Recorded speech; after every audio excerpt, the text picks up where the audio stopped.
ನಮಸ್ಕಾರ ವೀಕ್ಷಕರೇ, ನೀವು ನೋಡ್ತಾ ಇರೋದು ಆದ್ಯಂತ್ ಮೀಡಿಯಾ. ಹೋಳಿ ಹಬ್ಬ ಅಂದ್ರೆ ಕೇವಲ ಬಣ್ಣಗಳ ಹಬ್ಬ ಅಂತ ಮಾತ್ರ ಅನ್ಕೊಂಡಿದ್ದೀರಾ? ಅದು ಖಂಡಿತವಾಗ್ಲೂ ತಪ್ಪು. ಸುಡುವ ಬೆಂಕಿಯಲ್ಲಿ ಭಕ್ತ ಪ್ರಹ್ಲಾದ ಉಳಿದಿದ್ದೇ ರೋಚಕ ಮತ್ತು ಕಾಮದೇವನನ್ನ ಭಸ್ಮ ಮಾಡಿದ್ದೇ ಈ ಒಂದು ಹುಣ್ಣಿಮೆ ದಿನದಂದು. ಈ ಹುಣ್ಣಿಮೆ ಬಹಳನೇ ವಿಶೇಷ. ಈ ವಿಶೇಷ ದಿನದ ಬಗ್ಗೆ ನಾನ್ ತಿಳಿಸ್ಕೊಡ್ತೀನಿ. ನೀವು ಆದ್ಯಂತ್ ಮೀಡಿಯಾ ಚಾನೆಲ್ ನ ನೋಡ್ತಾನೆ ಇರಿ. ಹೋಳಿ ಹಬ್ಬ, ಇದನ್ನ ಕಾಮನ ಹಬ್ಬ ಅಥವಾ ಹೋಳಿ ಹುಣ್ಣಿಮೆ ಅಂತಾನೂ ಕರೀತಾರೆ. ಹೋಳಿ ಹಬ್ಬದ ಮುಖ್ಯ ರಹಸ್ಯ ಭಕ್ತ ಪ್ರಹ್ಲಾದನ ಕಥೆಯಿಂದ ಶುರುವಾಗುತ್ತೆ. ಈ ಹಬ್ಬವು ಅಹಂಕಾರ ಮತ್ತು ಕೆಡುಕನ್ನ ಸಂಹರಿಸಿ ಸತ್ಯ ಮತ್ತು ಭಕ್ತಿಯ ವಿಜಯವನ್ನ ಸಾರುತ್ತೆ.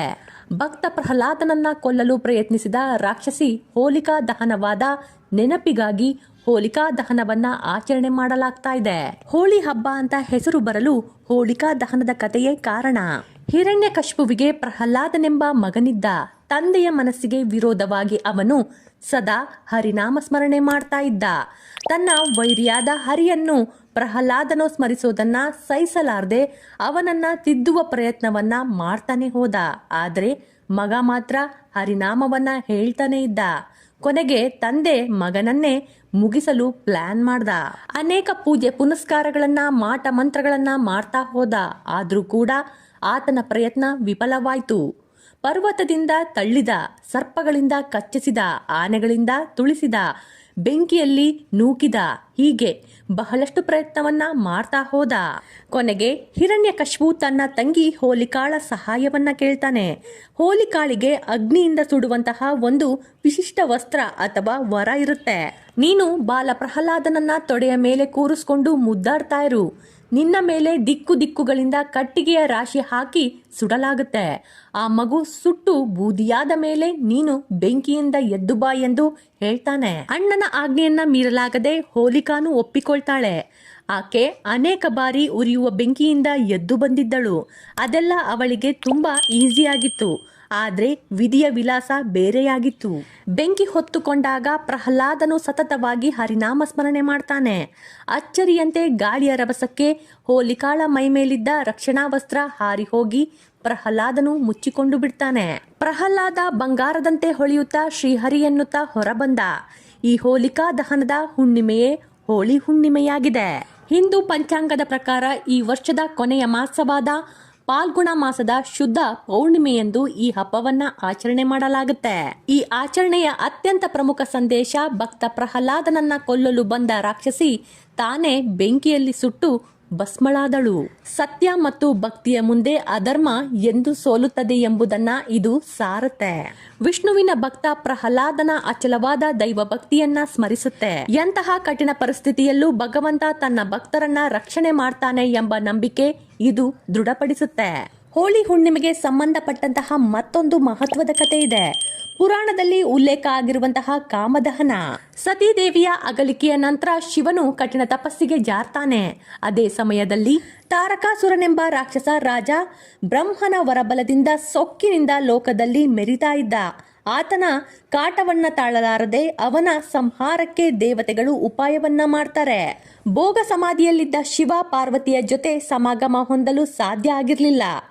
ದೇವತೆಗಳಿಗೆ ಇದೇ ಚಿಂತೆ ಆಯ್ತು. ಶಿವನ ತಪಸ್ಸನ್ನ ಭಂಗಗೊಳಿಸಿ ಪಾರ್ವತಿ ಮೇಲೆ ಅವನಿಗೆ ಅನುರಾಗ ಉಂಟಾಗುವಂತೆ ಮಾಡಲು ಇಂದ್ರನು ಕಾಮದೇವನನ್ನ ಕೇಳಿಕೊಳ್ತಾನೆ. ಪಾರ್ವತಿಯೊಂದಿಗೆ ಮೋಹ ಹೊಂದುವಂತೆ ಮಾಡಲು ಕಾಮನಲ್ಲಿ ಬೇಡಿಕೊಂಡರು.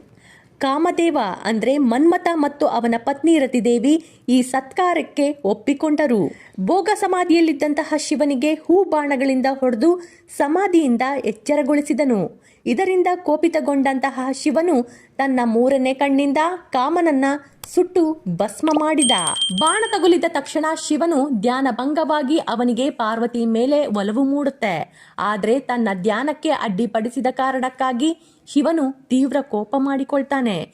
ತನ್ನ ಮೂರನೇ ಕಣ್ಣನ್ನ ತೆರೆದು ಕಾಮದೇವನನ್ನ ಕ್ಷಣ ಮಾತ್ರದಲ್ಲಿ ಸುಟ್ಟು ಬಿಡ್ತಾನೆ. ರತಿದೇವಿ ದುಃಖದಿಂದ ಶಿವನಲ್ಲಿ ಪತಿ ಭಿಕ್ಷೆಯನ್ನ ಕೇಳ್ತಾಳೆ. ಮನ್ಮಥನ ಪತ್ನಿ ರತಿದೇವಿಯು ಶಿವನನ್ನ ಪ್ರಾರ್ಥನೆ ಮಾಡಿದಾಗ ಶಿವನು ಶಾಂತವಾಗಿ ಕಾಮನಿಗೆ ಮತ್ತೆ ಜೀವದಾನ ಮಾಡ್ತಾನೆ. ಆದರೆ ಅವನನ್ನ ದೇಹವಿಲ್ಲದ ಕೇವಲ ಆತ್ಮರೂಪದಲ್ಲಿ ಮಾತ್ರ ಇರುವಂತೆ ಮಾಡ್ತಾನೆ. ಇದರಿಂದ ಅವನಿಗೆ ಅನಗ ಎಂದು ಹೆಸರು ಬರುತ್ತೆ. ಮುಂದೆ ದ್ವಾಪರ ಯುಗದಲ್ಲಿ ಶ್ರೀಕೃಷ್ಣನ ಮಗನಾಗಿ ಪ್ರದ್ಯುಮ್ನನ ರೂಪದಲ್ಲಿ ಕಾಮದೇವ ಜನ್ಮ ತಾಳ್ತಾನೆ. ಈ ಘಟನೆ ನಡೆದದ್ದು ಕೂಡ ಪಾಲ್ಗುಣದ ಶುದ್ಧ ಪೌರ್ಣಿಮೆಯೆಂದು. ಆದ್ರಿಂದ ಈ ದಿನವನ್ನ ಕಾಮನ ಹುಣ್ಣಿಮೆಯಾಗಿ ಆಚರಣೆ ಮಾಡಲಾಗ್ತಾ ಇದೆ. ತಾರಕಾಸುರನನ್ನ ಸಂಹಾರಕ್ಕಾಗಿ ಶಿವ ಪಾರ್ವತಿಯರ ಮಿಲನವಾಗಬೇಕಿತ್ತು. ಕಾಮದೇವನು ತನ್ನ ಪ್ರಾಣವನ್ನೇ ತ್ಯಾಗ ಮಾಡಿ ಶಿವನ ಗಮನವನ್ನ ಪಾರ್ವತಿಯತ್ತ ತಿರುಗಿಸಿದ ಕಾರಣ ಸುಬ್ರಹ್ಮಣ್ಯನ ಜನನವಾಗಿ ಲೋಕಕ್ಕೆ ಒಳಿತಾಯ್ತು. ಆದ್ರಿಂದ ಇದನ್ನ ಕಾಮದೇವನ ತ್ಯಾಗದ ಸಂಕೇತವಾಗಿ ನೋಡಲಾಗ್ತಾ ಇದೆ. ಜನರು ಬೀದಿಗಳಲ್ಲಿ ಕಟ್ಟಿಗೆ ಮತ್ತು ಒಣಗಿದ ವಸ್ತುಗಳನ್ನ ರಾಶಿ ಹಾಕಿ ಕಾಮನ ಆಕೃತಿಯನ್ನ ಮಾಡಿ ದಹನವನ್ನ ಮಾಡ್ತಾರೆ. ನಂತರ ಆ ಬೂದಿಯನ್ನ ಹಣೆಗೆ ಹಚ್ಚಿಕೊಳ್ತಾರೆ ಅಥವಾ ಕೃಷಿ ಭೂಮಿಗೆ ಹಾಕೋದು ಶುಭವೆಂದು ಪರಿಗಣಿಸಲಾಗ್ತಾ ಇದೆ. ಕಾಮದಹನದ ನಂತರವೇ ಶಿವನು ಪಾರ್ವತಿಯನ್ನ ಮದುವೆಯಾಗಲು ಒಪ್ಪಿಕೊಂಡಿದ್ದು. ಇದು ಪ್ರೇಮಕ್ಕೆ ಕಾಮಕ್ಕಿಂತ ಮಿಗಿಲಾದ ಶಕ್ತಿ ಇದೆ ಅನ್ನೋದನ್ನ ತೋರಿಸಿಕೊಡುತ್ತೆ. ಹೋಳಿ ಹುಣ್ಣಿಮೆಯ ರಾತ್ರಿ ಸುಡುವಂತಹ ಹೋಳಿಕಾ ದಹನ ಇದು ಕೇವಲ ಒಂದು ಆಚರಣೆ ಮಾತ್ರ ಅಲ್ಲ, ಅದು ನಮ್ಮೊಳಗಿರುವಂತಹ ನಕಾರಾತ್ಮಕತೆಯನ್ನ ಸುಡುವಂತಹ ಒಂದು ಪ್ರಕ್ರಿಯೆ. ಈ ಆಚರಣೆ ಹಿಂದೆ ಇರುವಂತಹ ಅದ್ಭುತವಾದ ವಿಜ್ಞಾನ. ನನ್ನ ವಿಡಿಯೋಗಳು ನಿಮ್ಗೆ ಇಷ್ಟ ಆಗ್ತಾ ಇದ್ರೆ ಲೈಕ್ ಮಾಡಿ, ಶೇರ್ ಮಾಡಿ, ಹಾಗೆ ಸಬ್ಸ್ಕ್ರೈಬ್ ಮಾಡೋದನ್ನ ಮಾತ್ರ ಮರಿಲೇಬೇಡಿ. ಧನ್ಯವಾದಗಳು.